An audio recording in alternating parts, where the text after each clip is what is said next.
सीते राम कथा हृदयम। महाराज, मैं आपके पास यज्ञ के बारे में बातचीत करने के लिए और सभी आश्रमों को हमने यहाँ पर होने वाले विषय के बारे में ज्ञात करवा दिया, यही बताने में आपके पास आया हूँ, परंतु आपने स्वयं मुझे बुला लिया। गुरुदेव, मैंने आपको यहाँ यज्ञ के बारे में समीक्षा करने के लिए कदापि नहीं बुलाया है, क्योंकि आप मिथिला के राजगुरु हैं। यज्ञ की तैयारी में आपसे कोई कमी नहीं होगी, इसका कोई संदेह नहीं है मुझे। परंतु इस समय जो चिंता मुझे सता रही है वो एकदम भिन्न है। ठीक है महाराज, कृपा करके आपके मन में क्या विचार है मुझे बताइए। गुरुदेव, महामंत्री जी, आप सब जानते हैं कि इस भूमंडल पर उपस्थित जितने भी राजा और राजपुत्र हैं, उनमें से सबसे बलशाली, जिसने देवों को भी जीता है और जिसे सबसे ज्यादा वर मिलने का घमंड है, वो रावण है। और रावण जैसे ऐसे बलशाली को भी शिव धनुष हिलाने मात्र के लिए इतना कष्ट करना पड़ा हो तो कोई साधारण राजा उसे उठाने का सामर्थ्य आखिर कैसे कर सकता है? यही चिंता मुझे सता रही है। मैं इसी चिंता के समाधान के आस में आपसे वार्तालाप करना चाहता हूं।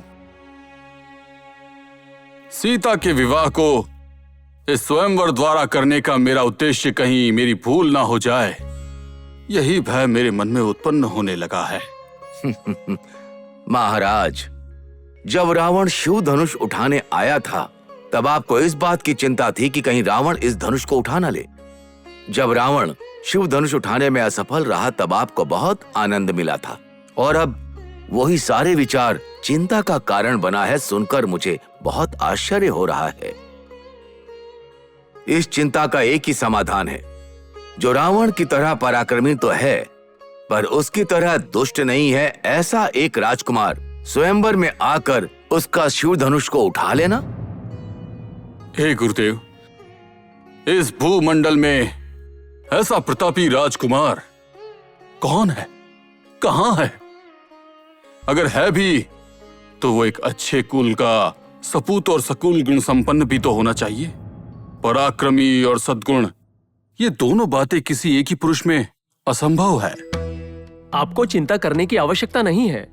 ऐसे बहुत से राजकुमार हैं जो आए नहीं हैं, जो अच्छे और उत्तम घराने से हैं। ऐसे राज्यों को एक बार फिर से संदेश भेज देते हैं। अमात्य जी, स्वयंवर का संदेश मिलने के पश्चात यदि बहुत सारे राज्यों से राजकुमार नहीं आए हैं तो उन्हें दोबारा संदेश भेजना निरर्थक है। हो सकता है कि उनकी इस स्वयंवर में कोई रुचि ही ना हो। अपितु यहाँ आने के बाद जो राजा महाराजा असफल हुए हैं, उनसे यहाँ की चुनौती के बारे में जानकर हार स्वीकार करने के बजाय यहाँ नहीं आना चाहते हो। महाराज, आपकी बातों पर भी तथ्य है। जिन्हें स्वयंवर में आने की कोई इच्छा नहीं है, वो पराक्रमी होते हुए भी व्यर्थ हैं। स्वयंवर के इच्छुक हैं, पराक्रमी भी हैं और सकल गुण संपन्न भी हैं, तो भगवान उसे अवश्य भेजेंगे। इसीलिए उस भगवान पर विश्वास रखकर हमें प्रतीक्षा करनी होगी।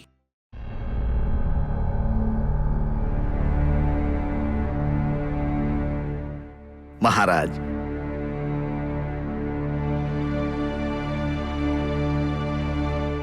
दीर्घायुष्मान भव। कुल गुरु को नमो नमः। आसन ग्रहण कीजिए।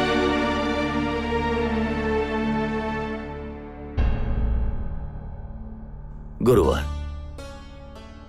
जो जल का प्यासा है, ऐसा लग रहा सम्मुख गंगा प्रकट हो गई।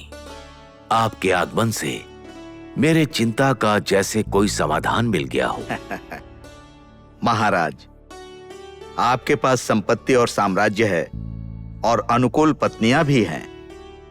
आपके सारे पुत्र सद्गुणों वाले हैं और अभी तो आपका स्वास्थ्य भी अच्छा है महाराज, तो आपको किस बात की चिंता है? जिस तरह पूरे भूमंडल को प्रकाश देने वाला सूर्य ग्रहण से नहीं बच पाता, उसी तरह चंद्रमा अमावस से नहीं बच पाता। ऐसे में हम एक साधारण मनुष्य हैं। क्या हमें वियोग की चिंता नहीं सताती है गुरुदेव? आपको किसके वियोग की चिंता सता रही है महाराज? गुरुवर, उस दिन जब विश्वामित्र अपने यज्ञ के कार्य के लिए राम लक्ष्मण को लेने आए थे, तब आप वहां ही थे, जिन्होंने मुझे सांत्वना देकर मेरे बच्चों को उनके साथ भेजने के लिए प्रेरित किया था। मैं समझ गया महाराज, मैं समझ गया। रामचंद्र असुरों का दमन कर रहे हैं और यज्ञ भी निर्विघ्न पूर्ण हो रहा है, परंतु अभी तक राम लक्ष्मण वापस नहीं आए। इसका कारण भी आप ही हैं। इसके समाधान के लिए ही आपने मुझसे प्रश्न किया ना? नहीं गुरुदेव, नहीं। मैं अंश मात्र भी आप पर आक्षेप नहीं कर रहा। मेरे पुत्र जिस कार्य के लिए गए थे वो तो सफल हो गया, फिर भी उनके ना लौटने का क्या कारण है, आप मुझे बता दें, मैं विनती करता हूं। महाराज, सिद्धाश्रम में आपके पुत्रों ने यज्ञ की रक्षा की है। महर्षि विश्वामित्र आपके पुत्रों को लेकर मिथिला में यज्ञ देखने के लिए गए हैं। वहां आपके पुत्रों को स्वयंवर देखने का सौभाग्य मिलेगा। वहां असुरों का संहार करने की परिस्थिति नहीं है। गुरुवर, मिथिला में यज्ञ और स्वयंवर हो रहा है? हाँ महाराज। महाराज जनक ने अपनी ज्येष्ठ पुत्री सीता के विवाह हेतु एक बड़े स्वयंवर का आयोजन किया है। परमेश्वर से मिले हुए शिव धनुष को जो वीर उठाकर प्रत्यंचा चढ़ाएगा, उसी के साथ वो अपनी पुत्री का विवाह करेंगे, पर अभी तक कोई नहीं मिला। ये आप क्या कह रहे हैं गुरुवर? इसका अर्थ है शिव धनुष को उठाकर उसकी प्रत्यंचा बांधने वाला कोई भी पुरुष अब तक मिथिला नहीं गया? नहीं महाराज, जितने भी राजा और राजकुमार गए, उनमें से कोई शिव धनुष को हिला भी नहीं पाया। कब किसका पराक्रम कहां किस प्रकार व्यक्त होगा, यह किसे पता है?